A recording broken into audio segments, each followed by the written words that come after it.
We're going to get started, guys, so we can get you out of here on time. I know everybody's had a long day. Thanks for joining us today. My name is Detective Garrity. I'm one of 3 detectives here with you tonight from Tinley Park.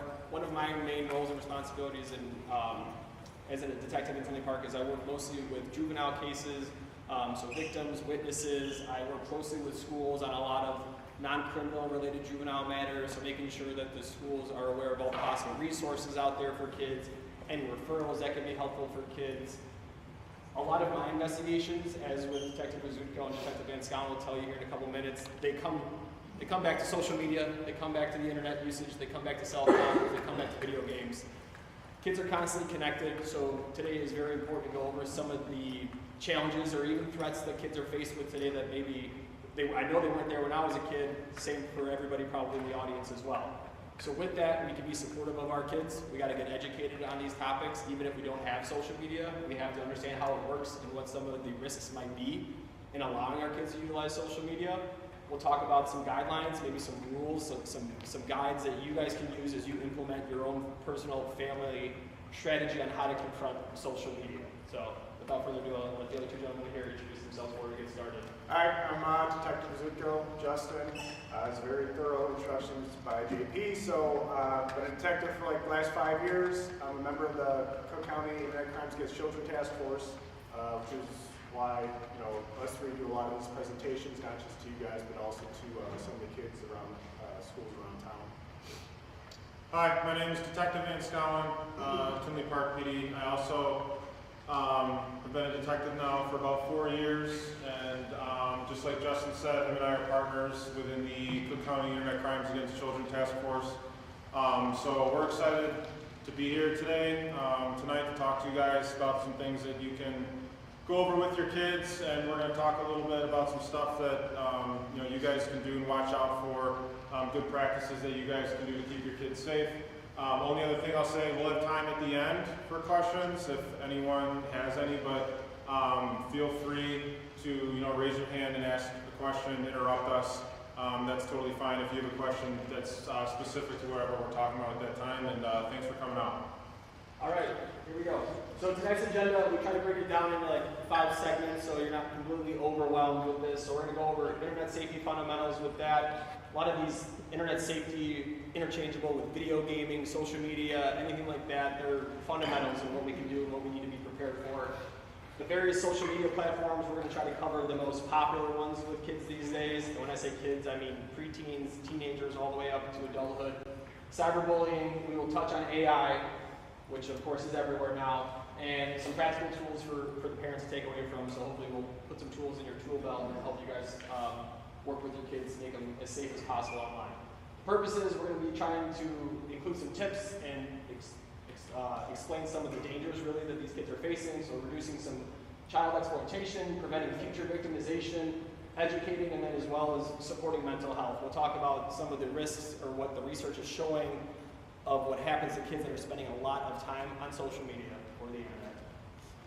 Why is it so important? Well, just as you can see up to the slide, kids are spending so much time on their devices, and so some of it can be innocent. They have a Chromebook or they have an iPad for school, they need to do their homework, but that can then quickly translate to they finish their homework, and now they're going to be playing video games, and now they're done with their video game console, and now they're on their phone, and they're doom scrolling, you name the social media app. So they spend a ton of time on there.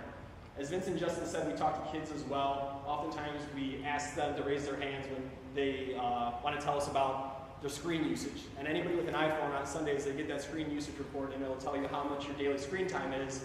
Everybody looks at it and goes, oh, no, it can't be that way. But it is. And so one of the things that we want to try to really emphasize to parents is that kids are always going to mimic. They're not always going to listen to us. I'm a parent. My kids don't listen to me ever, I don't think. But we got to make sure that we're setting the right example with the kids. So being aware of how much time we're spending on social media, the example that we're setting for them. Because if we're posting a lot on the internet or social media, Facebook, whatever it is, kids are going to see that. Or if we're using our phone at the dinner table instead of eating dinner, kids are going to see that. So we're going to talk about some habits that can be helpful to establishing really good habits for kids as they enter to teenage years and into adulthood. So Some fundamentals, the digital footprint and privacy. Privacy is one of the things that we really want to hone in on, and it's trying to explain to young people that how important their privacy is. And for any of us that have ever had our privacy violated, whether it's an identity theft or somebody hacked in your email account, we know how terrible it seems.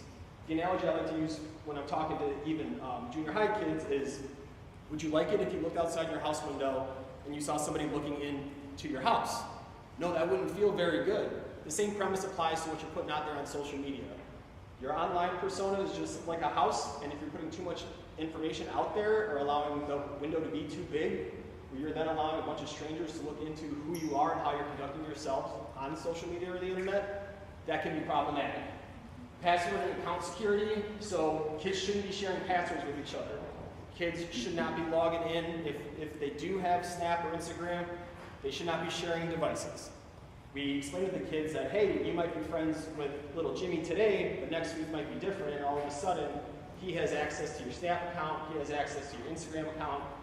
There's some serious risks that get posed with that, because even if your child doesn't make the post, but it's their account that is linked to another kid's device and they post it, your kid's still going to be accountable for that. They're still going to be getting questioned, and if it's something that's serious that rises to the level of a school threat or something similar like that, you're going to be getting interviewed by the school. You might be getting interviewed by us or other people at the police department. So making sure that the kids understand at a very young age to retain their passwords to themselves, with the exception of parents, should always know all their kids' information, their login, their passwords, everything like that. And also making sure that we're not making usernames that say, hey, my name is Johnny Smith. Okay, let's try to be a little bit more of intentional about not sharing too much information too early on. Phishing, scams, and unsafe links. Kids are a vulnerable population, we can all agree with that. So they are a big target for scams. And with that can be as innocent as playing a Roblox game, and there's links to different servers on Discord and things like that, where all of a sudden viruses can be downloaded on the systems, whether it's a computer game or video game, or they're clicking links that are sent to them via TikTok or Instagram.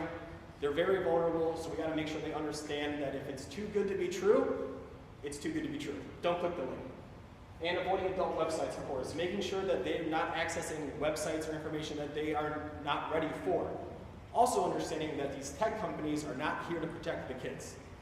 That's our role collectively as a community, is making sure that our kids are protected as much as possible. So it may start innocently enough if a kid has access to an Instagram account where they are searching fitness, or they're interested in working out. All of a sudden, that algorithm has a mind of its own, right? Because it's a computer, it's not a person that's safeguarding it, and they're introducing a lot of content that isn't age appropriate. So making sure that we're constantly evaluating the search history, we're seeing the kind of videos that they're exposed to, because it can get quickly out of hand. Your name, your identity, your reputation. Good accounts don't have anything about where you live, your team name, the sport that the kid plays on. Their user profile doesn't have a picture of them in their school shirt, doesn't have a picture of them in their Bulldogs uniform, things like that, that again may seem like standalone, isn't a big deal, but we have to recognize that online and social media, there are a ton of predators out there, and they are just that, they're predators. They know how to put clues together, and they know how to build profiles. So we have to make sure that we're not putting too much standalone information out there where we are revealing too much information about the kid on there. Because the kid's gonna get a friend request from somebody he doesn't know, or she doesn't know, but they're saying, oh, hey, you play for Bulldogs? I play for Tinley Park Bulldogs too, and all of a sudden, this person, this bad actor on the internet, is now gaining that kid's trust, all because they just reviewed some pictures or posts that they made with them wearing a Bulldogs uniform or Bobcats or whatever it may be. Also recognizing that it's their reputation at stake, and that all this stuff never goes away. Detective Rzutko will talk about Snapchat here in a few minutes, but recognizing that nothing goes away. If you post it on a device that's connected to the internet, it never goes away. Kids think that with Snap, messages disappear, pictures disappear. We can attest, we will swear under oath, we can retrieve those videos, we can retrieve those messages, we can retrieve all those pictures. All that stuff goes to the cloud, goes to those big data centers they're all building, it's retained forever. So whatever you post on the internet is going to be there forever. And it may not seem like a big deal when your kid's 11 or 12, they're not thinking about their future, but that's what we're all here for, is to try to educate them and guide them on such a topic. Privacy settings, we're going to talk a lot about not sharing information. So, turning off location and GPS settings, except for parents. Parents gotta know where their kids are at. If they are preteens or they're teenagers and you're giving them more freedom and they're earning more freedom, they're allowed to stay out a little later, they're allowed a bit more movement and freedom, but you're like, I still gotta know where you're at. Okay. But that's where it ends. If you find yourself a parent of a preteen or a teen that is friends with a group of people that say, I need to know your location, turn on your location on the Snap Map. Not great. Not great at all. That is part of the problem, is that kids aren't getting these boundaries that we all got when we were kids. There's no disconnect. So their friends saying, I need to know where you're at right now. No, you don't. I'm in my house. We just spent all day together at school. You don't need to know where I'm at. Those can cause a really big rift, sometimes amongst friends, but oftentimes it's just like when we're trying to teach our kids to stand up and do the right thing. If it's the hard thing to do, it's probably the right thing to do. Turning off public settings across all social media platforms, but especially Snapchat and Instagram, they store and they share so much location data that if your kids' Snap Maps are turned on, it tracks you to the foot within the second. Like when we do investigations, not juvenile related, but adult investigations, we get search warrants back from Snapchat or Instagram, location services are turned on, it tracks it to the second. All this stuff is stored and retained in perpetuity. So, that doesn't feel great. I mean, I don't want to be followed every second of every day. Does anybody? Right, so we got to try to instill this logic into our kids. We're not sharing live locations with people, except for our parents, and there's really no reason to post, hey, you're checking in, you're at a baseball game, probably a Cubs game, nobody goes to Sox games, but you don't need to check in. If you're there and you're a kid, you're with your family or you're with your friends, enjoy the moment. Likewise, parents need to be setting that example too. You're not getting in the parking lot and go, hey, let me check in. So as I talked about, kids are going to be mimicking our behavior all the time. They don't listen, but they watch. Don't share daily routines. Advocate for your kids. There's no reason that if your kid's waiting for the bus stop every day that they're taking a selfie and posting it on whatever platform. Everybody's going to school. Everybody's going to work. And think about it, if you're taking that selfie every day, what might be in the background? Street signs? So all of a sudden, a bad actor online, is viewing these posts, and they can say, okay, oh, they live at this intersection. It's another piece of information that a bad actor can use to gain trust with your kid. Who is looking at it? Well, the simple answer is everybody and forever. But our parents are looking, teachers, coaches, principals. Down the road, as kids get into high school, colleges care about this. So if they're trying to play sports, there's obviously, you have to have the athletic performance side of things, but you also need to have the intangibles. How are you conducting yourselves online? We've all seen the news of people making posts when they were young and it resurfacing years later. Sure, maybe they should be giving some grace, but the fact remains, this person is now in a situation where they have to explain things for what they posted when they were 14 years old. The better course of action is just don't post it and recognize that these posts are going to be there forever. Potential employers down the road, and I know we're kind of talking down the road since most of us are parents of young kids. This is a big one. People you don't like or who don't like you. Friends groups in junior high are great, but odds are kids are going to go to different high schools as well. So friend groups that are in 7th grade and 8th grade may not be there in freshman year or sophomore year. So the kids, you got to really be careful and re-emphasize with your kids and say, hey, don't share these pictures, don't share this sensitive information in 7th grade, and it might be fine for a couple years, but we're getting a lot of examples and cases of where no longer friends, this person that was trusted with this sensitive picture or information is now rebroadcasting. Like we said, it never goes away. Strangers and predators. On any given day on Instagram, it's estimated, this is from some 2024 research, so it's probably a bigger number now, 500,000 predators on Instagram. On any single given day. Detective Rizzuto and Detective Van Schouwen do a great job working these cases as part of the ICAC task force, but they can tell you they don't work 500,000 cases a day. And sure, it might be spread out throughout the country, but that's just one platform, it's just one social media page. So keeping that in the back of your mind going, there's a lot of strangers on the internet. There's billions of people in the world, and the internet allows us access to all of them, but it also allows everybody to have access to us. This is a real simple, the 5 W's of sharing. So take from it what you think is going to be helpful for your kid. Who are you sharing it with? If it's an inside joke or it's a funny meme that your kid wants to send to his or her best friend, okay. Is there a reason why you would need to still send that funny meme to a Snap group of 20 people? No, because what happens when we communicate with too many people at once? odds are something's going to get misinterpreted, misconstrued, reposted, and maybe taken out of context that was originally intended. So who are we sharing this information with? When are you sharing it with? Detective Rizzuto is going to talk about it, but there's absolutely no reason why kids should be posting things at night, overnight. They're waking up, they can't sleep, they're grabbing their devices, and now they're posting on Snap or Instagram. No reason. The kids need sleep. We all need sleep, but kids really need sleep. So, what time of day, when are they posting it is really important. What are you sharing? Is there a reason for it? Is it beneficial? Or is it going to maybe be taking that person out of it, enjoying something in real life? We have to make sure that our kids aren't sacrificing their real world experiences to try to get some social media clout, whatever that means. I don't have it, I just read about it. Where are you sharing it? So if you're in school, you shouldn't be sharing anything when you're in school. You're in school. You're there to learn. Be separated from your devices if you have them. Again, why are you sharing? If you're just saying I'm bored, we all know that we do silly things when we're bored. Remove the devices from your kids if they're posting things out of boredom, and start to work on some of these fundamentals that we're going to give you here in a little bit to ensure that there's not posts that weren't intended to be inappropriate or irresponsible, but they were posted out of boredom. We have to try to prevent that, because once they're posted, the cat's out of the bag, the genie's out of the bottle, it's really hard to get back in. Question: what are 3 actions kids can take, well, there's 4, but can take to protect themselves online? We're going to be creative with our username and profiles. We're not using our real names. We're not using our birthdays. We're not using our addresses. We're not using our social security numbers, our parents' credit card numbers, any of those things. Don't inadvertently share information about hobbies, interests, or where they go to school.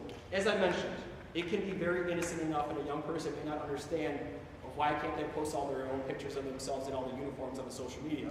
But we just went over, there's a lot of bad actors, there's a lot of strangers out there on the internet. Not sharing location or personal information with anyone over social media or the internet. 100%. And if anybody ever asks your kid, hey, send me your address, nope, absolutely, hard, full stop, hard no, something bad's going on. Lastly, know who you're friends with in real life. I tell the kids, if you don't know them in real life, you don't know what they look like, don't add them on Snap, Instagram. Don't have Snap or Instagram, but if you have one, don't add them to it, okay? It should be based on real life experiences. Life's meant to be fun, but we gotta make sure that we're distinguishing the difference between internet life and real life. Oh, yeah, here it is. This is one of my last slides. So what makes you feel unsafe? Creepy white van, what do you think?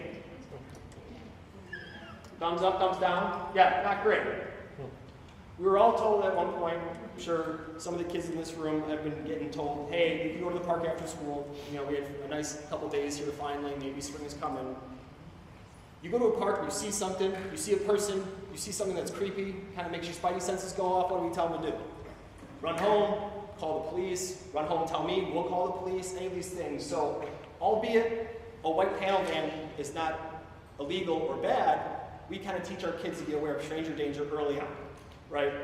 And so with that, we want to try to be re-emphasizing that message with the internet and social media. Essentially, the internet's just full of creepy white vans. We don't know who these people are. We can't see into the car. We don't know what their intentions are. They may be fine. They might just be working 100% all good. But the fact remains there's so many potential bad actors on there, we have to be on the defensive. So we have to teach our kids to trust their instincts. If something doesn't feel right, remove yourself from the situation. Come home, tell me. If we need to talk to the police, we'll talk to the police. If they need to make a report, if they just want to make a community announcement, any of those things can happen. But we have to start to instill in our kids the right trust. Oh, I did see that, yeah, that truck or that van was circling the park for a while. They didn't get out, they were just driving really slow and looking around at us. You go, what? Why didn't you tell me? So all these things, they go, well, I didn't think it was a big deal. We have to explain to the young people and say, hey, this is a big deal. It doesn't mean by you telling me that you saw this, that this person that was driving the van did something illegal, but it's probably worth a second or a third look. And Detective Rizzuto.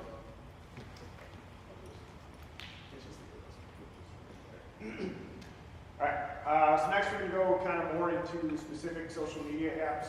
And we didn't say it during the introduction, I don't think, but thank you all for being here. You're probably not the parents that need to be here since you're actually here, and our message is not going to be received by parents out of 10, but I do appreciate that you guys are all here. And this presentation is kind of more tailored towards teaching parents, so forgive me, some uncomfortable topics are probably going to get brought up. I'll try to water it down, but I still want the message to be received. And although we talk to the kids and stuff, we as adults aren't immune from a lot of the stuff that we're talking about with social media. How often do you post and do you feel the need to constantly check in? I'm sure some of us, because I have my watch, we all have our phones, if we're getting notifications, you know, do you feel that like urge that like, ooh, somebody texted me, like I should probably check that. I have a Snapchat notification, I need to check that. That's kind of what we're talking about. Like that is like a form of addiction, right? It's not a substance, it's not a drug or alcohol, but if you're feeling compelled that you have to look at your phone, I'm guilty of it too sometimes. That's what we're trying to reduce, right? And Vince is going to talk more about some screen time limits we can implement. That's part of what we're going to be talking about with the how often we post. You should control social media, not the other way around. Remember that social media, having a phone, all this technology, it's a convenience, it's a privilege, right? It's not an obligation. I heard JP mention about the setting boundaries with your kids and their friends. When we give these presentations and we talk about this part, I know I'm on track because the kids look at each other and laugh, but kids will legitimately get upset with their friends because they didn't respond to their snap fast enough. Hey, I posted that story and you didn't like it on Instagram or something like that. That is a real conversation these kids are having, and that is just an unhealthy way to have a relationship. If people are genuinely getting upset with you because you're not responding fast enough, it's a phone, it's a convenience. I will respond to you when I have time. Your text message is not the most important thing in the world. And that's kind of a message we try to tell our kids when they have these relationships with their friends or down the road dating relationships of setting that boundary that you're not tied to your phone, you're not on anybody else's time when it comes to responding to them. How many accounts do we have?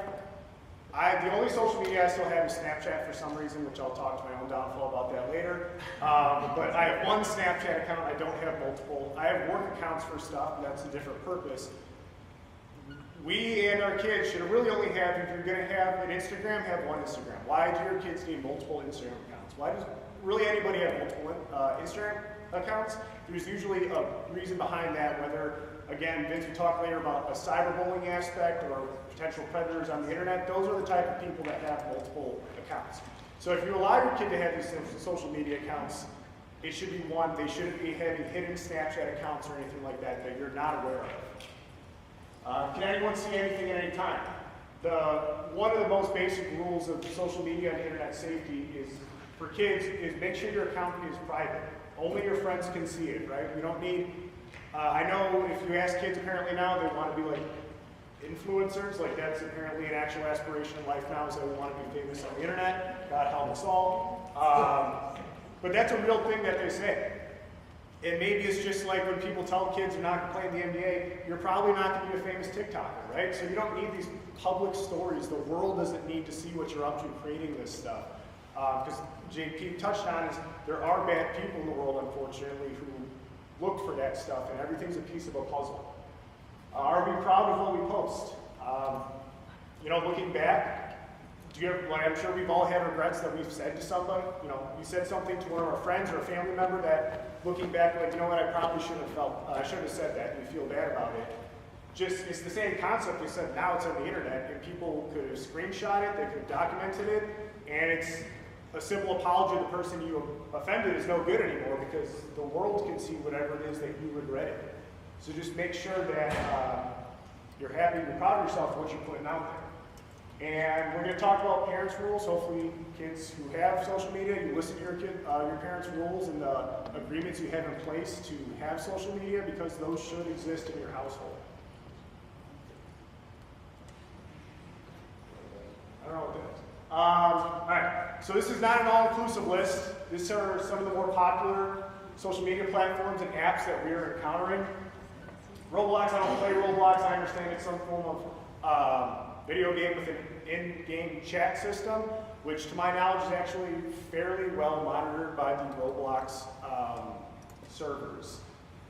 Again, these are all third-party apps. They all have some sort of monitoring system in there to try to protect kids online, but it's not a perfect system. Snapchat, Instagram, Discord, YouTube, TikTok. We're going to break these down a little more individually on each slide. Discord. This is kind of becoming more popular. It exists as a chat platform for video games. That was kind of the initial concept of if I play Xbox and someone else plays PlayStation, we couldn't interact. But now some games you can play on both PlayStation and Xbox together, and this platform allows you to communicate off the game on a third-party app, which is okay sometimes. Like, I believe that all these social media platforms and apps were developed with good intentions, but unfortunately bad people use the internet just like we do. So if your kids are playing Xbox, PlayStation, whatever, online, that's fine. I don't think they should be voice chatting with anyone who's not their friend. So if your kid's gonna hop on Fortnite or something for a little bit, maybe check with them, hey, who are you playing with? And if they're playing by themselves, you shouldn't hear them talking to people, right? Because they don't know who they're talking to. We shouldn't be accepting friend requests from people we don't know. That's another internet safety rule 101 is don't accept random friend requests. So Discord is also, unfortunately, a way that predators, it's like a first step. They meet a kid on Roblox or something, which is known to be heavily monitored. However, also, the majority of their users are kids, like young kids. So they have to figure out a way to get them off Roblox where they can talk to them more freely. This is very commonly that way is Discord. So again, it's safe for your kid to use Roblox and interact with their friends and stuff like that, but they shouldn't be adding people that they met on Roblox that they don't know in real life on Discord. And aside from that, how we mentioned by the introduction, I remember the Internet Crimes Against Children Task Force for Cook County. We are seeing an uptick with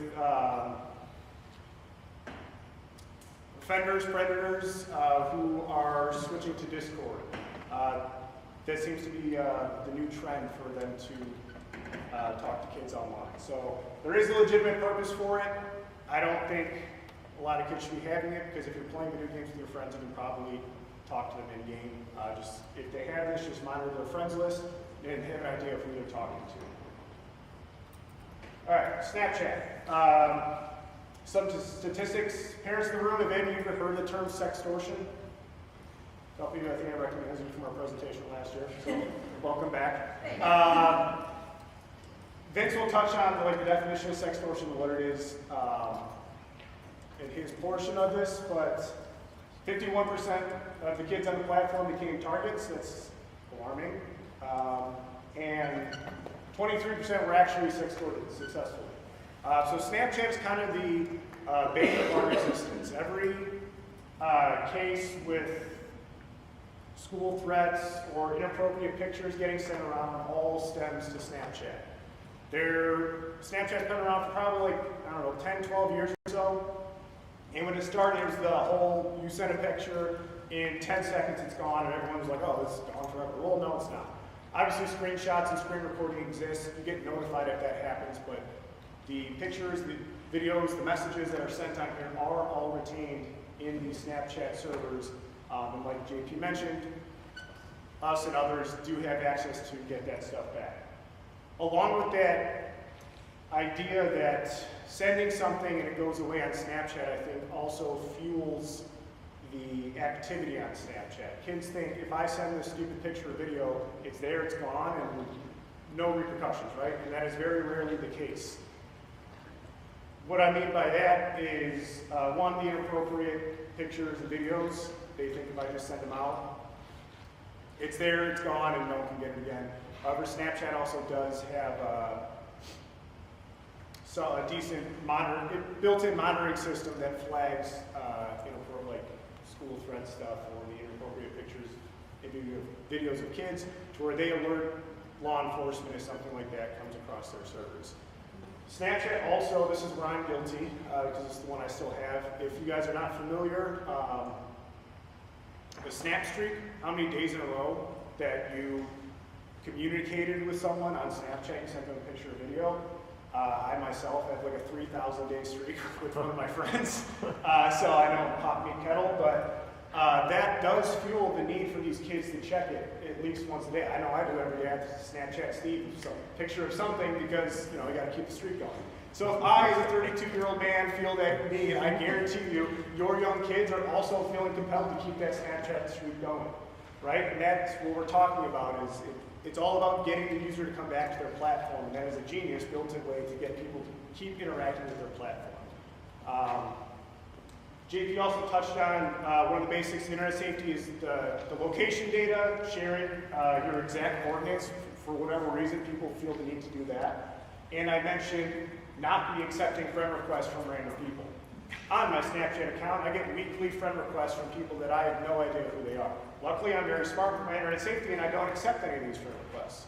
But when we do these presentations in the schools and we ask how many of you guys share your location on Snapchat, and, at least half the room puts their hand up, and then we say how many of you guys are getting these random friend requests. Again, almost everybody raised their hand, and how many of you guys accept these friend requests? And a certain percentage of those people raise their hand. So you have these kids who are accepting random friend requests from people that they do not know who they are, and they're also sharing their Snap locations on their map. So you're just broadcasting to whoever adds you on Snapchat, this is where I am literally right now. And is that a problem? Yes, of course it is. So I encourage you, if you don't have Snapchat, really not just Snapchat, but any of these social media platforms in general, you should, if your kid has it, you should have it. You should download it, you should go through it. Most of these companies have some sort of parental guideline safety feature that you should review and have an understanding of how the app works and what's it designed for, so you better know how to protect your kid of what they're allowed to do and what they're not allowed to do. You should also, if they're going to have Snapchat or something, you should be their friend, right? One of your rules, if you're going to have this, you are my friend and I have to be able to, not just, you should have their password and access to the account, but also be their friend so you can see what does everyone else see when they look at my kid's profile. Also, a lot of crime is facilitated on Snapchat. In the top left there, you see the display name, username. Display name, for example, would be Justin. Like I'm a contact in your phone, it's just going to be Justin. And then my username, whatever, JR12345. If something happens on Snapchat where you need to come to law enforcement to report something that happened, we need that username. You have to actually click on the account and find the username. They'll sometimes have an @ symbol before it. That's the information we need to actually get account information so that we can help you with whatever the problem is. Instagram. This one is less popular when we do these presentations in the schools that we pull the kids, not too many of them. Like a decent amount of them have Instagram, but it's not the most popular. YouTube, TikTok, and I think statistically Snapchat's number 3. But again, Instagram has the feature of the stories, and I think JP's going to talk about a book a little bit later with some actual hard statistics. But Instagram, I believe, is kind of increasing the rate of anxiety and depression in kids. Everyone's familiar with the influencer lifestyle that people want to be. You have the fitness models with the lip injections and all this stuff, or you have the guy influencers who are all jacked up on steroids and trying to sell you some sort of supplement product because if you take this, you can look like me. And unfortunately, our very impressionable youth of society look at that man or woman and say, I want to be like that. I want to look like that. I want to have that lifestyle. They start comparing themselves to what they're seeing on Instagram, which is not reality. There's actual companies, I've seen videos of, you can rent the inside of a private jet to film a video or post a story so you get that clout where it looks like you're on private jets, but you're really not. But kids see that and they say, well, I want to be on a jet. I want to have that car. And they compare themselves, and when they realize that that's not where they are and other people are, they feel worse about themselves. Oh, I'm not as good looking as them. I'm not as pretty as her. I'm not as good of shape as them. And it affects them mentally. They get depressed, develop anxiety about those type of things, and really the addiction to the internet is kind of harming the mental health of the kids in our society. So again, with that, the private accounts no one's going to be Instagram famous, right? We don't need to be posting all these pictures of what we're doing all the time, trying to get likes and things like that. Because again, when these kids post a picture on Instagram, it doesn't get as many likes as they would hope, they feel worse about themselves. Oh, that was a picture of me. Why didn't people like that? Do they not like me? And when you're chasing that internet clout, you're putting yourself out in the open of the internet. There's 6 billion people in the world. People are mean, right? You post a picture of yourself, you think you look great. People might comment and try to bring you down. That's the concept of those multiple accounts, where people make accounts just for the sake of cyberbullying, of bringing down others. And now you're putting yourself out there in the world, you're getting rejected by strangers over the internet, again, fueling that depression, anxiety that our kids are developing now as a result. All right, TikTok and YouTube. Again, there's that keep yourself private. Don't need to be posting public stories, public videos. And I know JP talked about the little bits of information. If you're allowing your kid to post and create TikToks with their dances or whatever else, you should be reviewing whatever it is that they want to put out there. You should be watching it before they post it. And think about the small things. Are they wearing their Central Middle School Twisters or Tornadoes or whatever the school is, the mascot? Are they wearing that shirt? Are they wearing their Tinley Park Bulldog shirt? What information from watching that video could you figure out if you were a stranger about the kid posting that video? And then YouTube again, JP is going to talk about the AI stuff. Just be careful what's out there because when you're doom scrolling and the algorithm to keep you engaged kicks in, you don't know what rabbit hole your kid's going to go down about whatever terrible things exist in the world or conspiracy theories or whatever. It can be a long, dark road of what they're exposing themselves to because that's exactly how the app is designed, to keep feeding you the stuff you're looking at, to keep you engaged, because they need to keep you on your platform for them to make money. And I'm going to show us to you again, because it's that important, that you need to be monitoring their screen time. You need to limit what they're doing, what they're allowed to use. Familiarize yourself with that stuff. If you're new apps are always coming out. We try to keep ourselves up to date as much as possible, but it's an uphill battle because new features, new updates are constantly coming out. So stay informed. You're already doing the right thing because you guys are here listening on this Tuesday night. It's you got to be very proactive with this stuff of being informed, being the best parent that you can be to protect them in this interesting time to be raising these kids. And now we'll take it. Hi again, everyone. Like I said earlier, my name's Vince, and just like Justin, I'm a member of the Cook County Internet Crimes Against Children Task Force. A couple of caveats. We don't have tons of time left, so I'm going to try and get through this pretty quick. Again, like he said, this presentation is really geared towards parents. I'm glad that there's kids in the audience because the kids need to hear this stuff just as much as parents too, right? I'm going to talk about some dark stuff. Everything that I talk about is from personal experience. This isn't stuff that I do research on or hear in the news. This is stuff that we deal with here in Tinley Park and a lot of stuff that we definitely deal with on the countywide task force, okay? So with that being said, if something is on the screen or if I start talking about something that you don't want your kid to hear, I got no problem if you raise your hand, I'll stop you. We see a ton of this in the schools. It's not just here in Tinley, it's not just this school district, this is all over the country, okay? I'm not gonna harp on this too much because everybody knows what bullying is, all of our kids know what bullying is. But we're to the point now where the research and the data is coming out with kids who have been victims of cyberbullying, right? And what it's saying is that being the victim of cyberbullying is just as bad, if not worse, than being the victim of actually being bullied, right? In some severe cases, we've seen where kids are being cyberbullied to the point where it is driving them to self-harm, and in some really unfortunate situations, even suicide, okay? So we all know what bullying is, right? I'm 34. It wasn't that long ago when I was in school. If you were the victim of bullying, it was your typical bullying, right? People were picking on you, knocking your books out of your hands, stuffing you in the locker, taking your lunch money, all that stuff that we all know what is bullying, right? But what's the biggest difference between bullying back in the day and cyberbullying now? Kids got a break from it.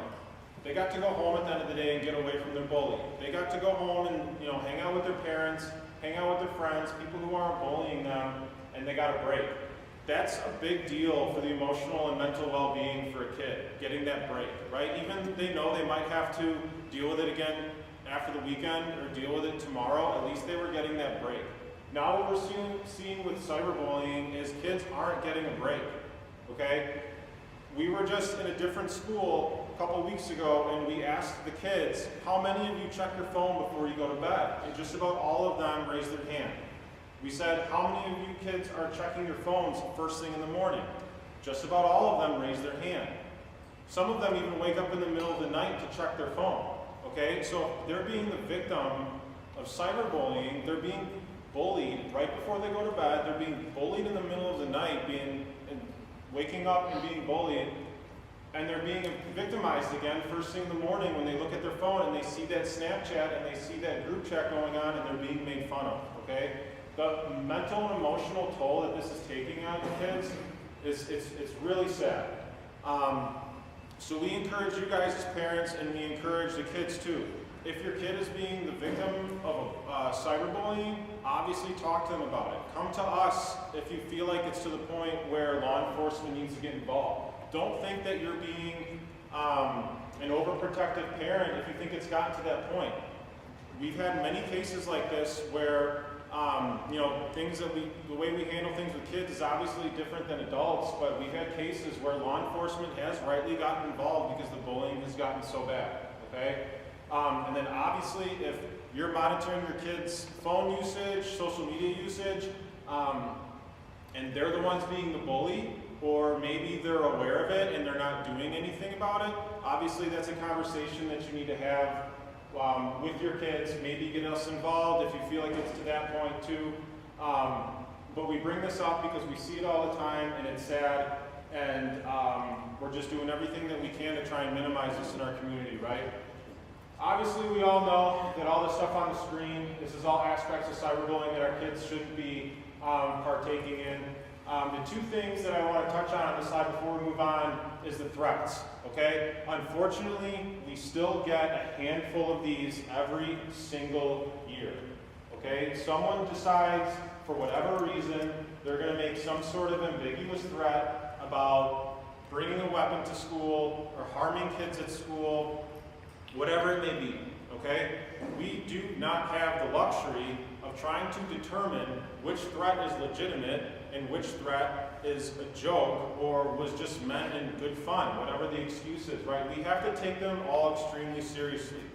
So when we get woken up in the middle of the night or we come into the office and we say, hey, we got to deal with this, it's full-blown scorched earth until we figure out who was behind that Snapchat message to determine who did it, right? And we tell this to the kids too. This is one of the few crimes that you can commit as a juvenile in the state of Illinois in Cook County, where you will at least spend one night, overnight, at the Cook County Juvenile Detention Center, okay? And you should see the kids' faces when we tell them that, and they're all, oh boy, okay. They don't want to go there. You don't want your kid to go there, okay?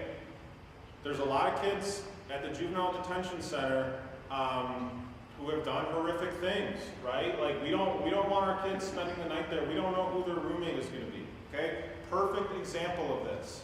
We've had some legit ones, but this is the perfect example. Kid wakes up, upset that school didn't get canceled because of a snow day, okay? Now this kid, straight A student, involved in all sorts of different clubs and extracurricular activities.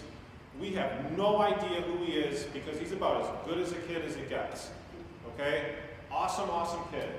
He wakes up in the morning and sees that school's not going to be canceled, and he, and I do believe him in this situation, sent a joke saying, making a very ambiguous school threat, okay? He did it over Snapchat. Now again, like Justin said, Snapchat's monitoring all this stuff. When we click that box saying that we accept the terms and conditions of that social media app, we're giving them permission to full-blown spy on us, okay? There's no better way to put it. It happened at about 6:37 in the morning, okay? At about 9 a.m., our department gets a phone call from the FBI because they had already put two and two together, okay? By 9:30, I have kids' entire Snapchat account sitting on my desk, okay? That's how quick this stuff happens. Unfortunately for that kid, extremely remorseful. I like the kid, really good kid, okay? Never been in trouble. I go through my process. Unfortunately, like I said, kid had to spend a night at the Cook County Juvenile Detention Center. We kept his phone for a while. I had to go through his whole phone. Unfortunately for him, we know how detrimental this is to our kids. I had to wipe his entire phone, factory reset it. Whatever he didn't have backed up or saved, he never got back, okay? That kid kid learned his lesson, I have zero doubt that that kid will become a very good contributing member to society and will probably go on to do great things, and he will learn from what happened. But that's just a perfect example of how serious this stuff is taken, okay? So we say this stuff to the kids, and we want you guys to monitor this stuff and drive it home to your kids too. It's not funny. It's taken extremely seriously, okay, and for good reason. And then the other thing on this slide that I want to touch on, revealing or suggestive images, okay? We all know what that is, but the biggest difference now is the good folks, whatever your opinion is of them down in Springfield, they passed a new obscenity law, okay? So a couple of years ago, when stuff was AI generated, there wasn't a lot that we could do with it. Now they've included this AI generated stuff in this new obscenity law, where if kid 1 has a legit photo of kid 2 and changes it with AI to make it, you know, explicit or suggestive in some case, they can be criminally charged for that, okay? We see that with cyberbullying all the time. Kids know how to use ChatGPT, they know how to use Google Gemini, they know how to use these different AIs that are on Discord server, all this stuff. So they think like, oh, I could do this and I might get in trouble with the school, but like, I'm not gonna get in trouble with the cops. Not anymore. So make sure if your kids are using AI can be used for good and wonderful things, but monitor what they're doing on AI, and if you see this type of stuff, where maybe they're altering videos and images, and maybe it's not that bad, but it's like, they think it's funny, but it's not, have a conversation with them about it, and make sure that they know that even though they might be using AI, there could be consequences for it, right? We harp on this with the kids big time, right? What should we do as parents, and what should the kids do if you see cyberbullying? Obviously, the easiest thing is show support for your kid, or show support for, you know, maybe your kid's friend, or tell them to do it. Number 2 is the biggest one, refuse to join in. I really encourage the kids to be the bigger person and not to refuse to join in. I understand that maybe not every kid has the courage to tell the bully to stop, or directly, you know, stand in and try and put an end to it. But at least if enough kids refuse to join in, the bully will eventually slow down or stop, right? Bullies are doing this for attention. They're doing it because they think it's funny. If they're bullying one kid and the other 30 kids are like this isn't funny anymore, like just stop doing it, you know, they're not laughing, they refuse to join in, the bully will stop, right? Kids need to stand up for each other, and that last one there, we always encourage the kid to, you know, be the bigger kid, take the higher road, be a leader, not a follower. If you can already, as young as, encourage your kids in 5th, 6th, and 7th grade to start being leaders and not followers, they're going to be so much further ahead than so many other kids in life, and they'll go where they want to go. And again, dangers of posting all this false stuff, and dangers of really kind of stoking the fire of this cyberbullying. Right? Even if the kid themselves is not being the bully, but they're spreading these rumors and spreading false information, it comes back on them and it hurts their reputation. This is really starting to resound with kids, especially when we talk to 7th and 8th graders and we tell them about how, whether they're going to Tinley Park High School, going to Andrew High School, you want to play football, you want to be in band, you want to be in theater, you want to be in drama, they're trying to hold their organizations up to a high standard, and they want a good public image of their football team or the band, right? If you're sharing the stuff and you are participating in these different types of bullying that's going on, like it might prohibit them from playing or being a member of that club or that team, right? Encourage your kids to always think before they share. Even if they are not the direct bully, if they are not putting an end to this stuff and they're stoking the fire and spreading this stuff, the consequences for them can sometimes be just as severe as if they were the bully themselves, right? Okay, so more fun, dark stuff. Online predators. Again, I said it when I started, this is not me talking from a point of research, this is not me talking from what I've heard about or what I've seen, this is me talking about from personal experience, okay? This stuff happens in Tinley, obviously happens in Cook County. So JP put that wonderful slide up there of the white paneled van. I'm going to reiterate what he said. That stuff still does happen, okay? It's not quite as common as maybe in the 80s or the 90s. Our kids should be very aware and should be very mindful of the stranger danger thing, right? But for every one white paneled creepy van that's out there in the real physical world, I'm not exaggerating, there's 10 million of them online, okay? This is where I'm going to encourage you as parents. Do everything you can to build that relationship of trust with your kid so that if something happens to them and you're not aware of it, they know that they can come to you in a position of trust, in a position of love, and they can share that with you, and then you can deal with it properly to protect your child. Okay? We have seen cases where kids are becoming victims of certain things and they did not go to a trusted adult, they did not go to their parent, coach, older sibling, whoever it may be, because they felt like that they were going to get in trouble themselves and they felt like they were going to be judged. Okay? Get up in your kids' phones and social media. Please. Please. Monitor it. Know what they're doing. Know who they're talking to. Know what apps they're using. I know that sounds tough, but Justin said it earlier. Having a phone, having social media is not a right. They are not entitled to these things. Just as quick as they have them, we as the parents can take them away. Okay? So that means we should be up in all of their stuff. We should be like dogs on raw meat, knowing who they're talking to and knowing what they're doing. When they're responsible enough, give them more freedom in the actual physical world to maybe do something that they've earned the right to do. Okay? These phones are portals to the deepest, darkest, nastiest things and most harmful people that the world has to offer. I'm not over-exaggerating this stuff, okay? Because we've seen it all. Things to look out for if you're monitoring your kids' stuff. If you see them talking to somebody and it's getting too personal too fast, right? All this stuff is obvious. Gifts is a huge red flag, okay? That might be one of the biggest red flags on there. I like getting gifts and presents just as much as anybody, but if somebody that you don't know, or somebody that your kid thinks that they know, is offering to send them presents or gifts and wants to keep things secrets, please, I'll leave my card out here before we leave. Call me. Call 911, okay? That is not being overprotective. That is not, going too far. That's the appropriate response to something like that, okay?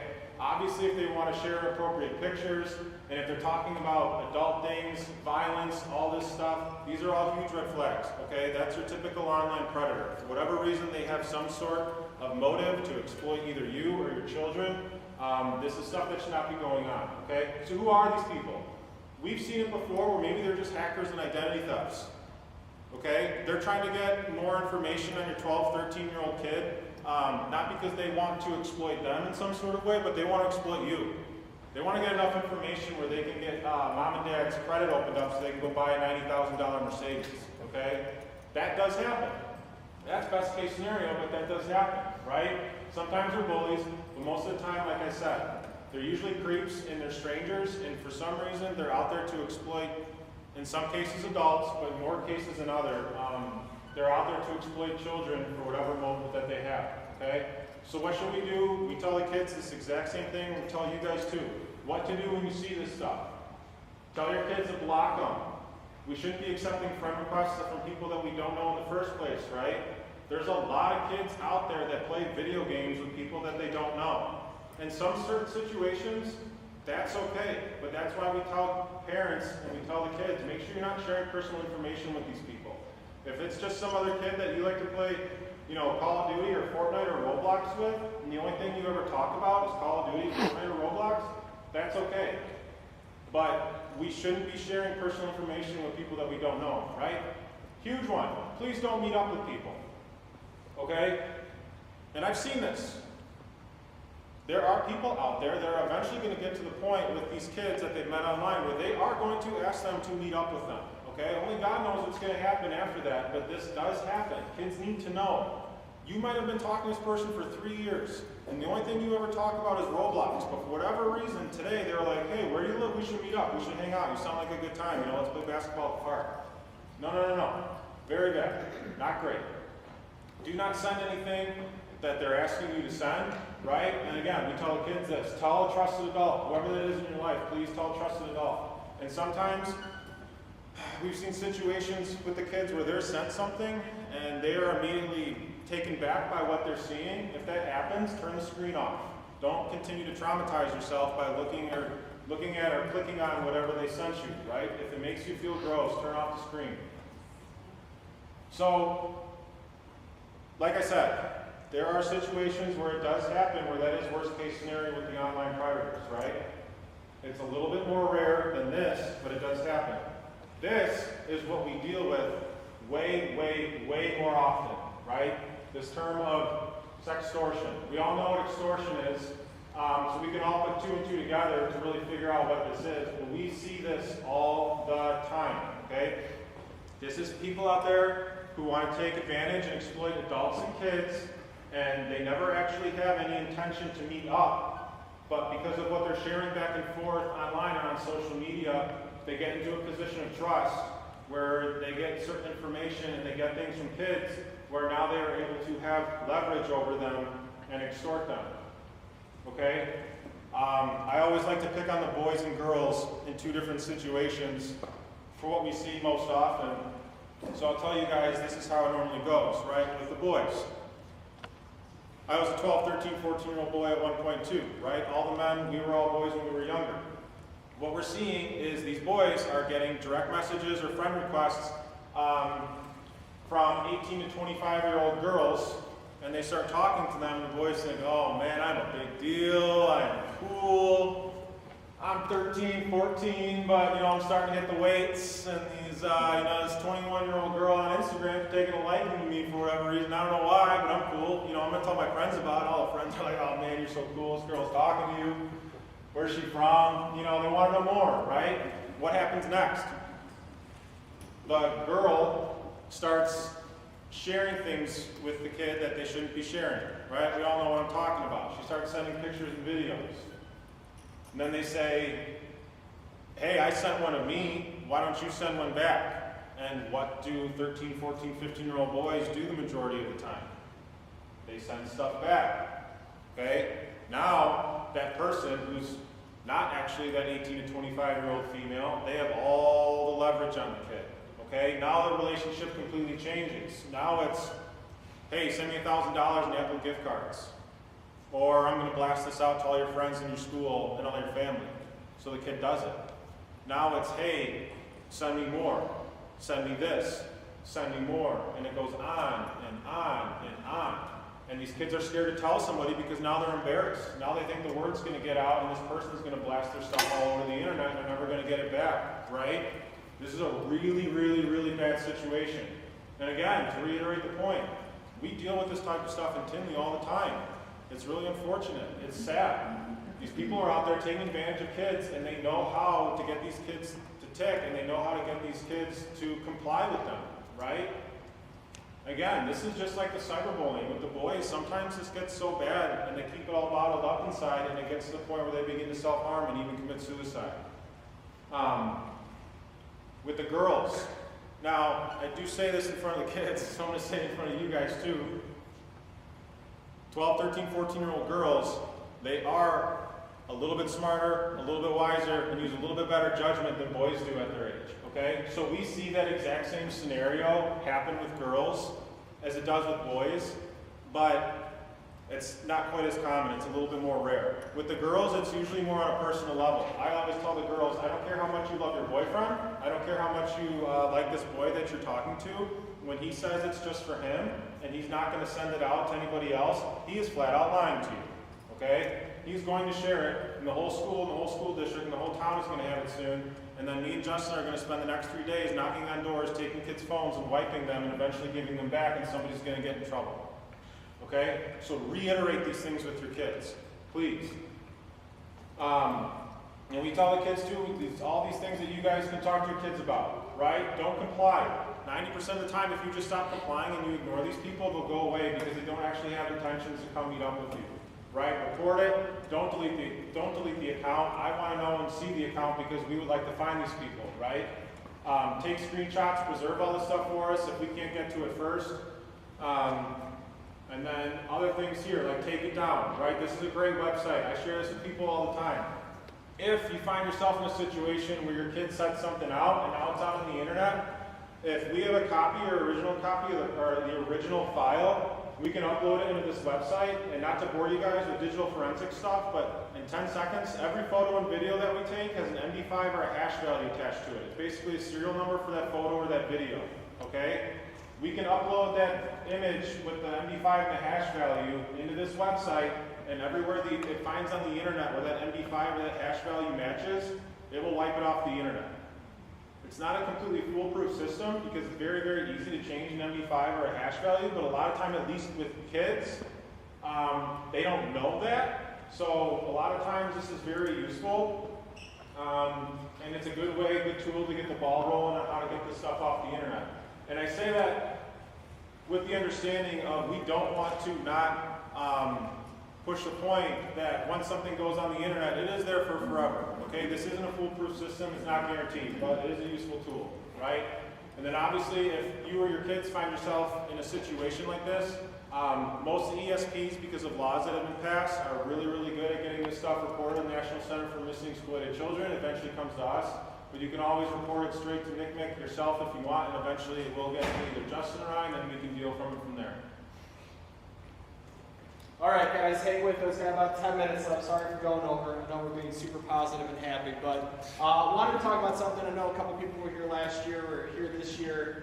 We did not talk about AI last year. This is something, this landscape is evolving before our very eyes. Pretty cool, pretty terrifying. As another Spider-Man reference goes, with great power comes great responsibility, right? The thing is, when this landscape is evolving and advancing so quickly, it's not regulated yet. The government moves pretty slow on everything, and they are very far behind, which means the burden falls on us as parents and as community leaders to try to get ahead of this, to try to instill the right habits into kids using AI. Kids in junior high are definitely using AI already. Some is fine, however, kids are using it to cheat on homework. Albeit I am a detective and I'm an educator, I can tell when a 12-year-old writes a paper versus ChatGPT. A lot of big words, right? And it's 42 pages long. So, that's a pretty innocent example of it, but we're getting a lot of the photoshopping, the videos, pictures, and we're tormenting each other with all the video generation that's coming. And every single day there seems to be one in the news that's getting in trouble for exploitation of people. It's copyright infringement. All these things that are going with AI. It's a really, really dangerous landscape. However, even if we don't use it for our job, we have to be aware of it and the potential of it. Full disclosure, I used AI to make this PowerPoint. A lot crisper this year, right? There's a lot of cool utilities for it, and it can really help with research and things like that. However, we have to understand that AI is not 100%. So if kids are using it for research in an innocent purpose, make sure they're cross-referencing it with their teacher in their textbooks or with you. Understand that we cannot blindly trust AI. Just as we have to be careful we post on Instagram or Snapchat, we have to be super careful what we feed into AI. The crux of AI is that it's a data training model. It needs data. It's going to continue to train. It's going to continue to train itself. That data goes nowhere. I mentioned about the data centers that are popping up all over the country. Doesn't seem to be a trend that's ending anytime soon. We have to be very careful what we're feeding into AI. Likewise, one of the really most dangerous aspects of AI that we're seeing, especially with young people, but even with adults, we have this underlying desire for companionship as human beings. That's normal. I'm not a psychologist, I just pretend to be one. But we understand that we want to talk to somebody. And it's nice when you start chatting with an AI bot that all of a sudden is just re-emphasizing or reinforcing all your own beliefs. It's not giving you a hard time. It's not making fun of you. It's not saying, oh, I didn't like your shirt today. It's feeding you all these things that you want to hear. With that is the dangerous side of it. There's no safeguards in there. Kids are being radicalized pretty quickly with that. It's giving them ideas on maybe self-harm or on anything else related to that. AI needs to be extremely, extremely regulated, but it's going to be a lot. And we have to take that burden on ourselves to help make sure that we are ushering in this new age quickly so we can protect our children with that. Same thing with the AI. If your kids or social media or gaming, if you're spending too much time on it, you got to separate that screen time. So just a couple more minutes here. This book, if you take nothing else away from myself, Justin, or Vince, just buy this book. I promise it's worth it. You can probably read it in 4 or 5 hours. If you don't want to read it, it's on Spotify Premium. You can listen to it in about 4 hours. It gives some real guidelines. We get questions like, hey, when should we give our kids a phone? And I used to be a little bit more PC about it and say, oh, whenever you think's best. The best answer is delay it as long as you possibly can. And if you have already given it to them, maybe roll back some of the privileges that you gave them. Also recognizing that the kid's first phone does not need to be an iPhone. There are simple phones to the flip phones are finally starting to make a comeback because the research is showing the young people are even saying, I'm more socially inadequate at 20 than I was at 13. And that's not the trend we want from our young people as we usher them into adults. So a few bits of information. Depression rates among, and this is from the doctor who wrote the book, not me, a pretend doctor. Depression rates among US teens doubled between 2011 and 2019. That's the same exact time as smartphones became mainstream and everybody started getting access to it. Heavy social media users, which is categorized of at least 5 hours a day, which is pretty common for kids, are twice as likely to be depressed. Between 2010 and 2011, the share of 10th to 12th graders sleeping fewer than 7 hours a night rose from less than 1/4 to nearly 1/2. We all recognize the importance of sleep, young and old. These devices and phones are prohibiting us from getting our sleep. And really, this is very concerning, is the emergency room visits for self-harm amongst girls, suicidal ideation rates, and completed suicide rates all increased sharply since 2012, the year the smartphone ownership crossed 50% in this country. And lastly, in the most recent data, 22% of 10th grade girls reported spending 7 hours or more per day on social media, leaving little room for anything else. So what can we do? Again, buy that book. If nothing else, then listen to us, buy this book, or listen to it for free on Spotify.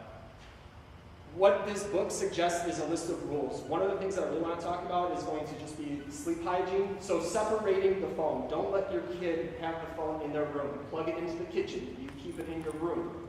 If your kid is checking their phone before they're going to the bathroom, brushing their teeth, eating breakfast, your kid is now prioritizing their cell phone higher amongst the most basic human needs.